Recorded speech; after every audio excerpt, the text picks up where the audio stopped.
Week 2 of the NFL is almost complete. We're going to recap Sunday's games, all the injuries. We're going to hop over to the MLB to talk about the best teams in baseball and highlight the postseason that starts next week. You don't want to miss it. This is Hitting the Field, and it starts right now.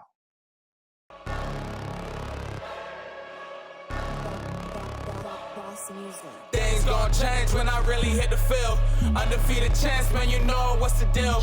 Tryna find a kid, I'm in the field doing drills. Boy, you just a sucker, you ain't never keep it real. 3 rings in my hand, I'm a warrior to the max. When I hang it up, they gon' have to give me plaques. Step up in the building and I only bring the facts. When I make a highlight, they gon' replay, run it back, okay? Always locked in, now I don't got time to lax. Saying he the best, he could take a lap. Batted 1,000 when you check the stats. Boy, is you ready? You ain't gotta ask.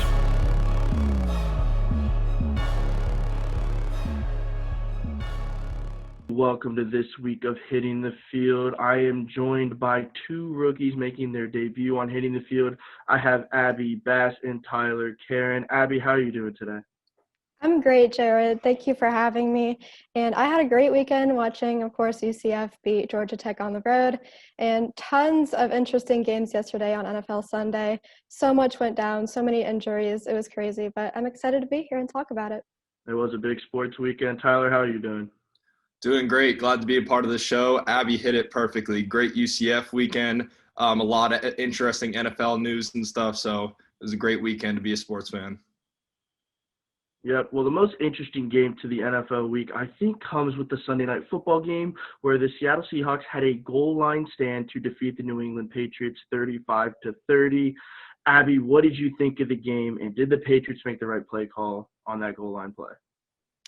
It was a great game last night, and if anyone didn't watch it, you missed out, because it came down to the last 3 seconds when Cam Newton almost rushed 1 yard for a touchdown, but ultimately Seahawks took the win.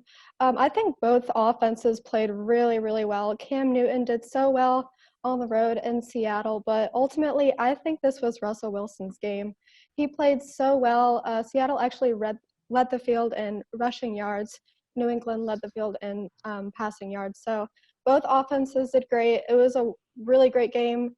I don't think the Pats made the right call at the end. I mean, I really don't know what they were hoping to – I mean, of course they wanted to get the touchdown, win the game, but it just didn't work out. And Russell Wilson ultimately, I think, was the star. I mean, they kind of look back at the Super Bowl and they're like, well, the Seahawks threw the ball, so we should probably run the ball. I just don't think it was the right even play design. Tyler, what did you think of the game? I'll start with the last play there. It was, with Patriots fans, so it was kind of a bitter to see that the Seahawks get that stop where it was so many years ago. It was the Patriots who got that stop. But I think if you're Bill Belichick in that situation, I think this is something he learns from. You have a quarterback with the body of a linebacker with great speed, great strength, great decision-making in Cam Newton. That quarterback power draw, you saw them run it for a touchdown twice earlier in the night. You also saw them fake it for a 1 yard throw to their fullback. So I think that would have been the better play call, to add some kind of creativity. You show it as the quarterback power, but then maybe you have an Edelman cutting across the middle. I think Edelman had a great game, 8 receptions for 180 yards, didn't get in the end zone. But I think if you're Bill Belichick, you put that chance on Julian Edelman to get him the ball, get the football in his hands, let him go and make that catch across the middle that he does so well. Overall, throughout the game, Russell Wilson, through the first 2 weeks, has been nearly perfect, completing a high percentage of his passes, 288 yards, 5 touchdowns, only 1 interception last night. He's running for that MVP this season. That's my pick for the offensive MVP. He hasn't gotten in the past. I don't believe he's even received a vote for it in the past. So I think that he's coming out hard for it this season. In Seattle, he has a lot of weapons around him that he can utilize on offense. So I think that is going to be a great season for the Seahawks, and Russell Wilson's going to run away with the MVP. Well, you're saying it's going to be a good season for the Seahawks. I think Patriots fans should be chilling, because arguably Cam Newton was better than Tom Brady has in the past couple seasons. I mean, it's a new look for the Patriots. I think Bill Belichick does have a bit of coaching adjustment to do, because, as you said, they lined up in that formation so many times, and you knew it was going to be in Cam's hands. So just a little, mix it up next time. Also, a quick shout out, the pick six on the first play of the game. McCourty took it to the house, and shout out to James White, who went to St. Thomas Aquinas, my alma mater in high school. Prayers up to him and his family. I know parents were in a bad car accident, and he lost his dad, and his mom's currently fighting for her life. So prayers out to James White and his family, and I hope everything's okay. So now let's transition to probably the biggest collapse, and no surprise, it came from the Atlanta Falcons. Rumor is they're still sitting there waiting to recover the onside kick, but the Atlanta Falcons were up 20-0 in the first quarter and ended up falling 40-39 to the Dallas Cowboys. Abby, I don't even know where we go with Atlanta sports anymore. This is the story with Atlanta a lot of times, right? They score so many points in the first three quarters, and then in the fourth quarter, something happens where they just can't finish. And, in order to win a football game, you got to put all four quarters together, and the Falcons really struggle with that. I mean, I had flashbacks to the Super Bowl, right? Super Bowl 51 when the Falcons led the Pats 28-12 with 10 minutes left in the fourth quarter. And we saw the same thing yesterday when they led the Cowboys 39-24 with 8 minutes left in the fourth quarter. I mean, and especially the onside kick. I don't know why the Falcons just watched that ball go by. It was making me furious, but, they have a lot to work on, and now they're 0-2 trying to come back the rest of the season. It's kind of like they were playing curling. They were trying to just let it go, bowl. They just weren't playing football. Tyler, that was just hard to watch. Yeah, I mean, especially on the onside, you have to credit Zerline on that. That was one of the best onside and a new strategy that you don't see a ton with laying the ball flat, kicking the side, letting it roll at the end. So that was just a great onside kick. As when you're on Hans' team in that situation in Atlanta, it looked like that ball was going to go short. And right at the last second, kind of took that curl, put 2 more yards on it, and put Dallas in position. But overall for the game, I mean, right, we've all seen Atlanta blow that lead. Dallas in the first half, I think that the offense was kind of stagnant, I think. And then also the decision-making with McCarthy going for it on fourth down twice in the first half in their own 50, in their own zone. That's a big risk to take. And then luckily for them, it only came up in 2 field goals for Atlanta. Atlanta couldn't capitalize on that with a touchdown. But that's still 2 field goals there. In the second half, I think Dak Prescott really found his rhythm. He finished with 450 passing yards, 4 total touchdowns, 3 of them coming on the on rushing touchdowns. So I think he put the game into his own hands and said, I'm looking to go and get my bag this offseason. I'm trying to get paid. This is why I should get paid. And you look at Atlanta, who, Julio Jones, arguably one of the best receiver in the league, was only targeted 4 times that game, had 2 receptions the entire game. And so that's where you see with Atlanta, it's kind of promising, where they still put up 39. Ridley finished with 7 receptions, 100+ yards, and 2 touchdowns. So I think Atlanta it's not total doomsday for them. They are 0-2 in a very tough division. I think that there is hope for them to get hot, go on a numerous game winning streak, and try not to blow any more second half leads, and they might find themselves in a chance fighting for a playoff berth. That is a good point. I mean, Abby, just real quick to touch on it. I mean, if you're the Falcons, is it just a mental block at this point? If you're Matt Ryan, is it just a mental block that they can't finish a game, or is it just bad luck?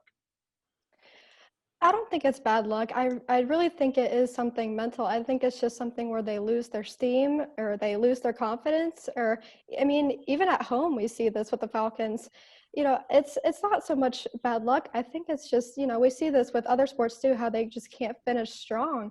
And I don't know exactly what the Falcons are going to need to do to fix that, but it's something that's going to be really important going forward, starting 0-2.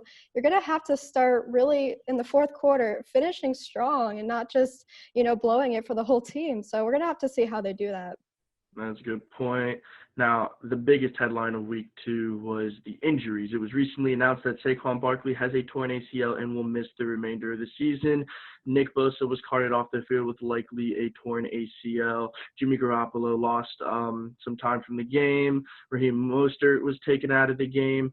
It was just a disaster. David Montgomery was taken out of the game. Tyler, what was the biggest injury from this week? So I think you have to go with as far as the biggest injury with the biggest impact is Christian McCaffrey going out for Carolina. Carolina, who, they're in that tough division with Atlanta and Tampa Bay, and Christian McCaffrey accounts for he's on the field for 97% of the snaps. You have Teddy Bridgewater, who's coming off a hot year with New Orleans, going 5-0, and Breeze went out. I think he has some promise at quarterback in Carolina. But when you have a guy as elite as Christian McCaffrey is, to lose him, and they don't really have anyone else to follow him up that can, I feel, even compete as a contender caliber in a way. And you have Saquon going down. That's a big one too. But I'm more confident in the Giants filling the role of Saquon, although he's an unbelievable talent, than Carolina filling it with McCaffrey. For the Giants, they picked up Deion Lewis this offseason, who not as much as a running threat, as more of a passing, as a receiving threat. And then also Wayne Gallman, who was a outstanding running back in his career at Clemson and has shown promise for the Giants when he gets his rushes here and there throughout the games. Because Saquon missed some time last year with, I believe it was a calf injury, so it's not like territory the Giants aren't used to. I would say that McCaffrey injury is going to be big. Abby, what are your thoughts on the injuries from this week? Yeah, I like what Tyler was saying about Panthers and Christian McCaffrey. I think the biggest injury was Saquon, because I feel like he is actually not as replaceable as Christian McCaffrey. We thought that, he just injured his knee and he might be out for a few weeks. And then we just heard earlier today, he's out for good. He's out for the season. He's not going to come back. He tore his ACL. And, the Giants offense, I feel like Saquon was their star, right? Like, they built their offense around Saquon Barkley. And then now he's not coming back for the rest of the season.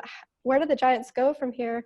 I agree, they have backup players, of course, just like any other team. But I feel like the Giants 0-2 again, just like the Falcons, and they're going to have to find a way to come back without Saquon. It's going to be interesting. At least the Giants are in a division that's a bit more winnable. I mean, you have the Eagles, who haven't won a game. You have Washington, who is 1-1, and Dallas, who should have lost. I mean, so I've already said it. The division winner of the NFC East is going to be 8-8. It was depressing to be an Eagles fan. Like, they look terrible. But, I mean, it's like, is this a common thread we're going to see throughout the season, though? Like, with the way the preseason, there was no preseason. Tyler, do you think injuries like this are just going to continue, or is this just like one of those freak weeks? Right. Yeah. It's a valid point for anyone who believes, you have guys who miss so much time and so much time on the field preparing for the season. I don't believe that it's going to go on like this. When you have numerous torn ACLs in 1 week or numerous injuries of that caliber, I don't attribute that to missing an off season. That's just a freak injury that happens while you're on the field and something so little goes wrong, like you saw with Saquon and with Bosa's injury, completely away from the ball. But it's just something that kind of happened where someone came down and landed awkwardly and he went down. So it's just one of those things where I think that we won't see big injuries like this every week, but it's NFL football. Injuries unfortunately will happen throughout the season to big name players. That's true. I mean, Abby, the 49ers got hit hard. They lost Nick Bosa, Jimmy Garoppolo, Raheem Mostert. Are they going to be okay? I mean, they are coming off the defending NFC champs. Are they going to be okay moving forward? Yeah, Nick Bosa that's just devastating for that. I mean, they had so many injuries yesterday, and I think this last week was just a freak thing.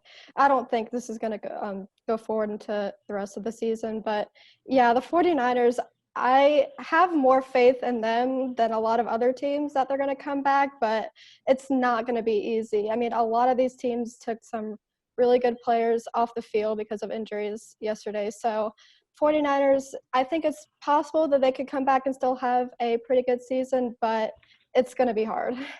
Yep, I would agree. And for those of you new viewers, it would not be in Hitting the Field show if I did not mention that I went to high school with Nick Bosa. Just a little plug that I always throw in every time I mention his name. But, I mean, a lot of injuries. And moving forward, I mean, it's going to get better. I have to, because I can't watch the NFL watching backups. It's not fun. Plus, it's ruining my fantasy season, but that's a different story. I want to transition to who was arguably, in my opinion, the best quarterback in the last draft, making his NFL debut yesterday for the LA Chargers. That would be Justin Herbert, who racked up 311 yards in the air and had 2 touchdowns. Tyler, it was a bit of collapse from the Chargers, but overall, how did Herbert look against the defending Super Bowl champs? I think he had a great game. Super last minute for NFL fans out there. It wasn't announced before the game. You just kind of saw Herbert come out on the field. Later, you found out about Tyrod Taylor going to the hospital with concerns over chest pains. But with Herbert coming out in a situation like that, we don't necessarily know how long he had to prepare for that game as far as being QB1 with the Chargers starting Tyrod Taylor last week. But, unfortunately for Tyrod Taylor, this is the way it went. But I think that Herbert was going to be seeing the field by week 6 at the late. I think that I do like Tyrod Taylor. He's agile with the ball. He's a mobile quarterback. He has a strong arm. He can make big plays.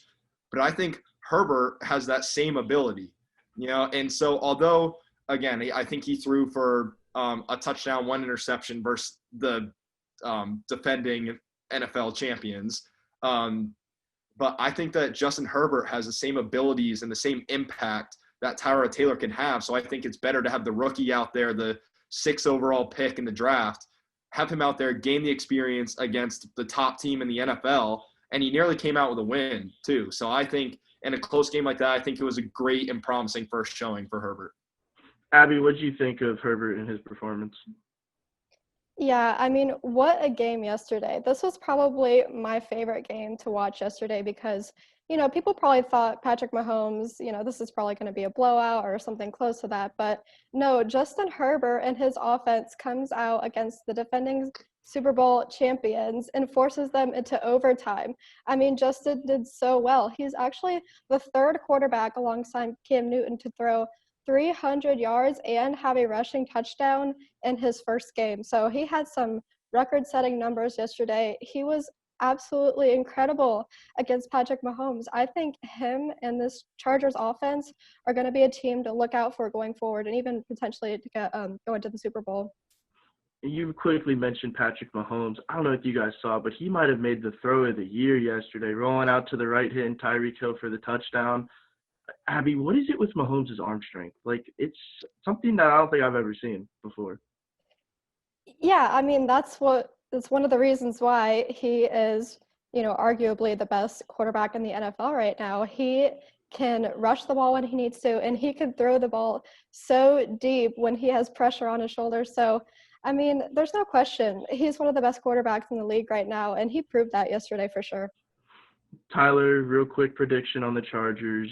Do they find themselves at least in second in that division behind the Chiefs, or are they just going to have a mediocre season?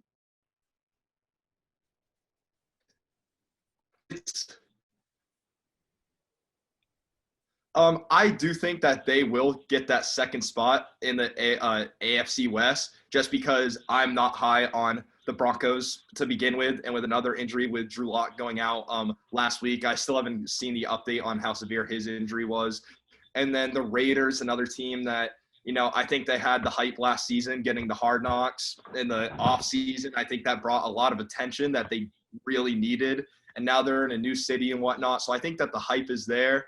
However, I just don't see them coming through and placing second in that division. So I would say the Chargers, they'll play second with maybe a 9-7 record, 8-8, kind of how you were saying about the Eagles and the NFC East. It's going to be one of those things. Yeah.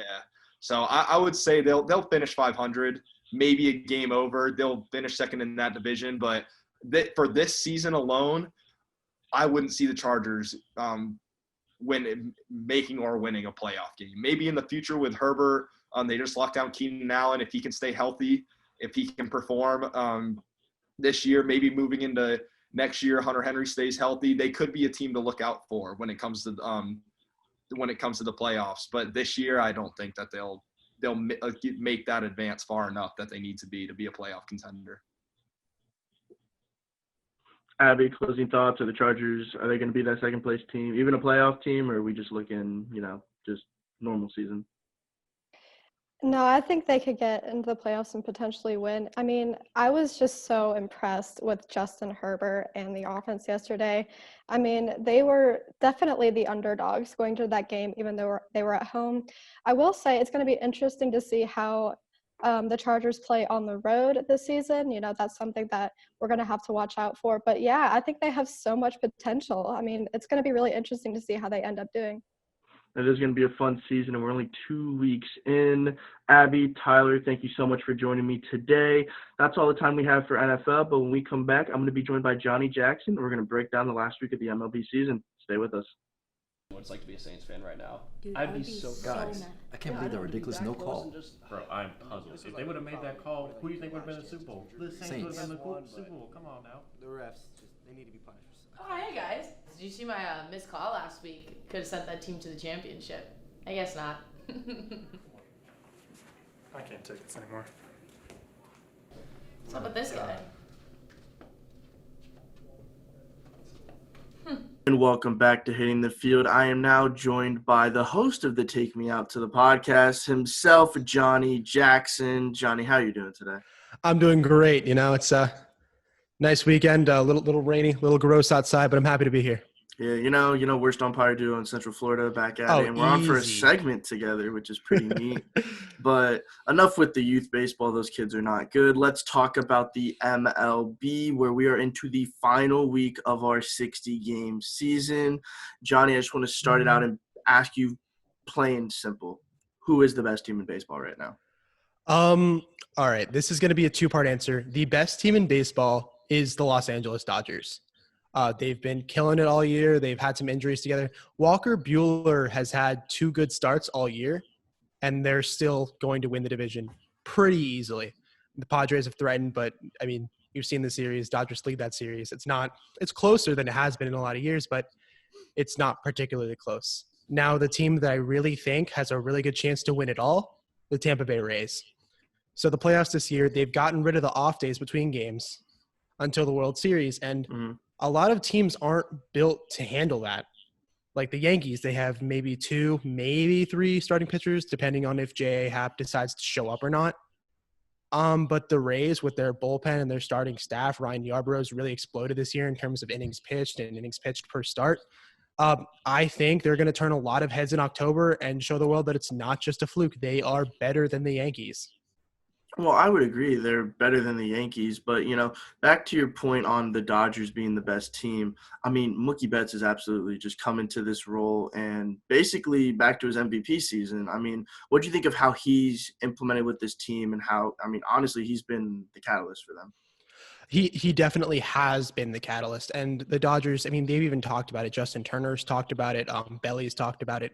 They've missed that really strong leadoff hitter. Chris Taylor kind of filled that void in 2017 when the Dodgers got him from the Mariners, but Mookie Betts has really been the spark of that lineup. Now, the issue is obviously the Dodgers have been pretty bad against left-handed starters, one of the worst in baseball, and Mookie Betts has not necessarily done much to combat that. He's hit significantly worse off lefties, obviously a smaller sample size, but that's not something you want to see, especially when you might have to go against the Cubs with their a lot of really solid lefties in that rotation.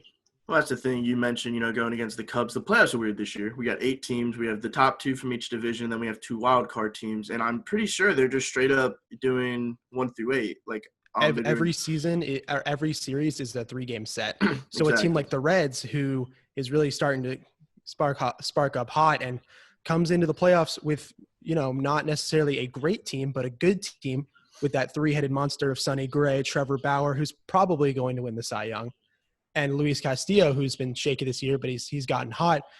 They, as the 8 seed, could pretty I don't want to say easily, but they could upset the Dodgers, and I would not be that surprised. That's a good point. I mean, it's 3 games. Anything can happen. You don't get to pitch your ace twice in a series, which, you get in the best of 7s, you get to pitch your ace 3 times, maybe even 4, depending on, how the series goes. But you just mentioned the Reds, which wants me to lead into my next question, which is the NL Central race. And, I mean, not only is it like a close race for second, I mean, the Cubs are only 3.5 games up. Granted, there's only 7-8 games left. But the Cardinals only have a 1-game lead over the Reds, who have caught fire lately. Who do you see taking that second place finish and locking in a playoff spot? The Cardinals are bad. That division is only close because that team does not have a good team who I think can go really deep into the playoffs. The Reds, what they're likely looking at is a first round, upset against the Dodgers and losing in the second round to whoever they play. But I do think the Reds are the best to break into the playoffs because the Cubs bats have been terrible. Chris Bryant and Javi Baez have been absolutely terrible.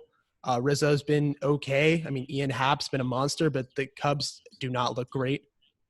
And I think out of any team in the Central, I think the Reds are the best team for the playoffs. Well, you mentioned the Reds are the best team for the playoffs, and they this week, starting today, they have a 3-game series with the Brewers, who the Brewers currently sit 1 game behind the Reds. The Reds have played 2 more games. They're both 500. So this series could very well determine the season. Who do you see coming out in this 3-game series between the Reds and the Brewers? The Reds, because Christian Yelich looks like a 5-year-old who got dropped into the park and doesn't even know what he's doing. I mean, he's been arguably the best hitter in the National League for the last 2 years, and he has looked completely lost at the plate all year.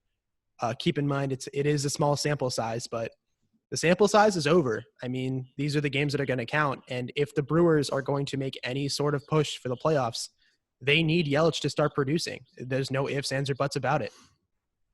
That is a good point. I mean, you almost question, like, if the knee injury last year is still visible this year, because it's very unlike Yelich the past 2 seasons, has, as you said, been the best hitter arguably in baseball. And to see this drop off makes you think. So that's interesting. We'll see. That's a close race. And honestly, I mean, if the Reds don't get second place, I do see them getting a wild card. I would agree with you on that, which, another division that's really close for second, I would not say first, is the NL East, where the Marlins find themselves in an interesting position. When was the last time we said with the week left, the Marlins are looking to push for the playoffs? The last time they won the World Series. The Marlins have, every time they've been to the playoffs, they've won the World Series. So that might be true again. I don't really see it because their lineup's still pretty bad. But that starting rotation, helmed by Sixto Sanchez, who I've said multiple times, is probably one of the most electric young arms I've ever seen. They could turn a lot of heads. I mean, I'm not necessarily sure off the top of my head who they'd be playing if the standings were as they were now. Well, it depends if they get the wild card or not, because they're like a game above the Phillies, so that's still close. And they have a 4-game series with the Braves that starts today, and then they play the Yankees in their last 3. But, I mean, you said it. The Marlins have only won the playoff, or only won the series when they made the playoffs, and that was as a wild card team. So they've always been underdogs when they're in the playoffs. But to see them, where they are with, if you think about it, the first 2 weeks, they were down like 15 players because of COVID, and they were still winning games. They're bringing up players from all over the place. Do you see them doing anything in the playoffs, like winning a 3-game series, or is it just, hey, you made it, congratulations? I really do think they could. I mean, Pablo Lopez has been great this year. The 4 ERA doesn't look like it, but that's really just because of one really, really bad start. He's been lights out every other time he's been out. Sixto Sanchez, we'll look to see how he bounces back after getting just absolutely walloped by the Nationals, but I think the Marlins have the pitching to win that first 3-game set. I don't think they have the lineup or the pitching depth to win that best of 5 afterwards. That's true. You said that. I mean, and I've browsed Twitter all the time. My favorite thing was, the Marlins had tweeted, "Oh, we're in the playoff picture," and someone quote retweeted and said, "Oh, look at your run differential." They lost 2 games by 15 and 1 by 20 to save arms for the games that mattered. They saved arms, and then they won 5 out of 7 against the Phillies. They had a doubleheader yesterday. They saved some arms. So let's see how they go into the Braves series. I mean, it's a big series. If they sweep it, they clinch the playoffs. 2, they could be looking at a division win, which would be huge. But as you said, baseball, it's all about staying healthy, and it's been an interesting season. So I want to go into, we've kind of been talking about it the whole time, but who is your dark horse for the playoffs? Dark horse for the playoffs. The A's. They don't necessarily have the brand names. Matt Chapman's out for the remainder of the season, but The Athletics are hot. They've walloped the Astros at every turn. Obviously, their pitching staff hasn't been great, and their best pitcher remaining after Garrett Cole, Justin Verlander's out for the season.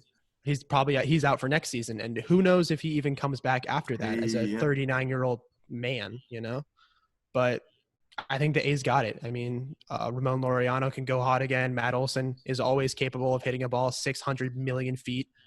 That lineup has got a lot of bats. Mark Canha too. And that pitching staff is a little underrated. We saw Jesus Luzardo last year in the wild card game shut the Rays down for 3 or 4 innings. I think the Athletics definitely have a shot to go a lot deeper in the playoffs than a lot of people think they could. Speaking of Jesus Luzardo, had a chance to, play against him in high school, and kid was a freak of nature. I mean, he had to get Tommy John in high school, and then he still gets drafted out of high school and is starting with the A's. Why do you think I mentioned him? Yeah, I love the hometown plugs. You did mention the A's as your dark horse team. I do believe if they win tonight, they will be the first team to lock up the division, which would be, a huge accomplishment for the team. And as you said, the A's they've always been there, but they just don't have the name. So I would agree. And plus, everything's going to be in this bubble setting, so it's going to be an interesting postseason. One last question I want to ask you: how mad are you going to be if Kershaw gives up a dinger in the postseason? A dinger? I don't care if he gives up a dinger in the playoffs. I mean, a run is a run. As long as they win, I don't care. He could give up 10 runs. We could win 11-10, and I would not care. But I do think, Kershaw's velocity is up. I mentioned this on Take Me Out, but his velocity's up. The curveball's breaking harder. The slider's sharper than it's ever been besides, the MVP years. But I really do think this is the year Kershaw gets over the hump in the playoffs because he kind of has to. I mean, guys like Kike Hernandez, Chris Taylor, even Justin Turner, the heart and soul of that team, you've seen how much better they've played with him than without him. They're forgotten if the Dodgers don't win a World Series with this core. And I think they know that, obviously. They got Mookie Betts. Blake Trinan's looked amazing. Kenley Jansen's been weird, inconsistent. But I think just by the fact of pure necessity, and we've got Tony Gonsolin and Dustin May, Kershaw's going to come through because there's really no other option. That's fair. I mean, he has to. I'm just going to give one bold prediction because I like to do that because when I'm right, it looks really good. The Marlins are going to go further in the postseason than the Dodgers. I have way too many Kershaw shirts and Dodgers shirts to see them go out in the first round. Again, I just have too many shirts. It's not an option. Okay, I need to wear them. You can wear them. Like, I wore my Eagles shirt yesterday, even though they got smacked. We won't talk about that, though, because this is baseball. But I think we should talk about it. No. We already talked about it. I was not happy. It's okay. But, Johnny, I appreciate you coming by today. Anything you want to plug real quick for your podcast? On Thursday this week, we have an exclusive interview with Alec Palmer, Director of Marketing at Momentum, started by Trevor Bauer and Tyke Green. It's a great interview. Got a lot of stuff about mental health in there, too, because it's a very important subject, very timely. And, check it out. We got some good stuff. That is very, very true. I can't wait to see that interview. And, Johnny, appreciate you coming by. When we come back, I'm going to deliver a little rant, and we'll send you on our way. See you. See you.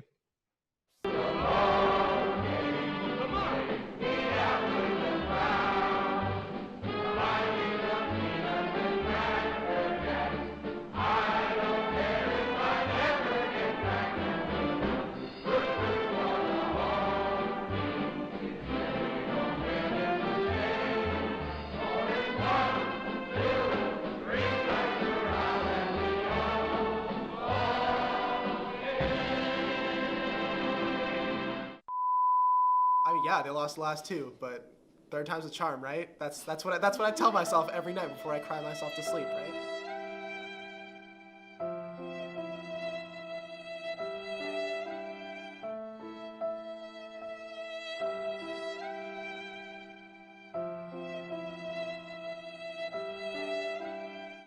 Definitely.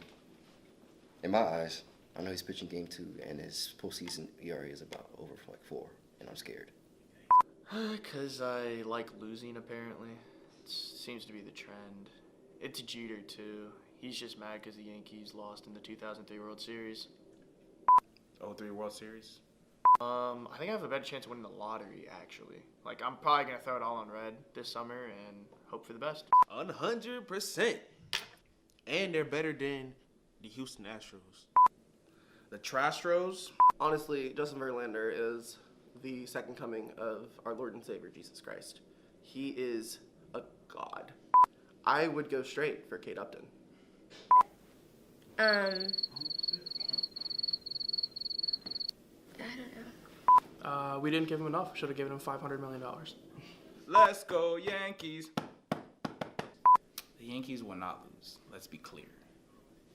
Best team in baseball ever. And welcome back to Hitting the Field.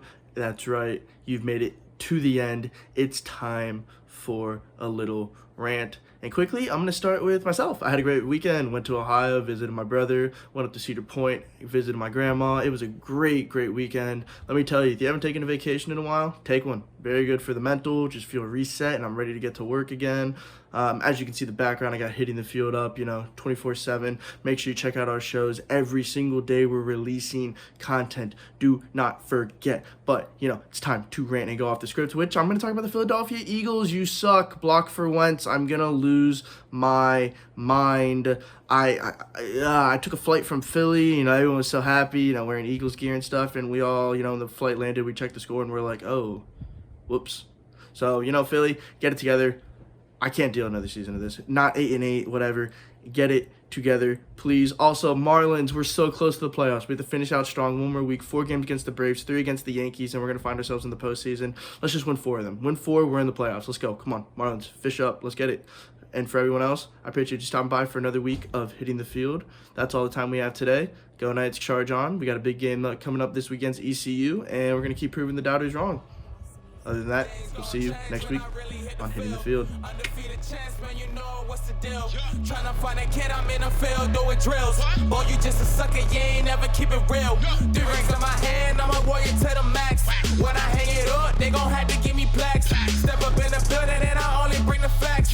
When I make a highlight, they gon' replay, run it back. Okay, always locked in, now I don't got time to lax. Saying he the best, he could take a lap. Batted 1,000 when you check the stats.